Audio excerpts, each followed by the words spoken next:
Денеска сме во, би рекол, финална посета на спортско-адреналинскиот парк тука на кеот на реката Вардар. Овие денови очекуваме да се заврши и со техничкиот прием, пошто ќе можеме да имаме да биде паркот пуштен во употреба.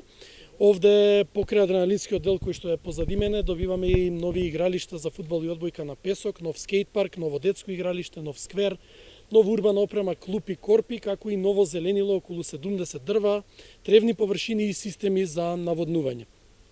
Во изминатиот период овде се изврши и обуки на сите оние луѓе кои што ќе работат во спортско-адреналинскиот дел, а доминантно доаѓаат од Качувачката федерација на Македонија и очекувам дека со ова се комплетира целата приказна околу отварање на спортско-адреналинскиот парк. Како што веќе и претходно имаме зборувано, на овој парк се надокнадува и паркот од 75.000 метри квадратни, кој што ќе биде рекреативен парк, нови бели дробови на градот и на општината, кои што го правиме заедно со градот Скопје во продолжение на овој парк.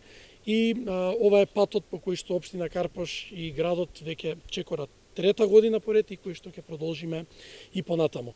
Ја користам оваа прилика да се заблагодарам на делегацијата на ЕУ во Македонија, која што е донатор на овој проект и без чие што помош и финансирање ова не беше ни приближно до возможно. Проектот е спроведен преку Светската банка, а финансиите се од Европската унија. Практично на дело докажуваме што значи Европска унија, да не се држиме сите до онаа флоскула ЕУ и НАТО. Ова значи ЕУ, вакви паркови, вакво зеленило, вакви рекреативни содржини значат да се биде партнер или да се биде дел од Европската унија. Уште еднаш ја користам приликата да се заблагодарам и ги повикувам граѓаните да бидат трпеливи уште неколку денови, потоа ќе можат сите да го користат заедно овој прекрасен простор.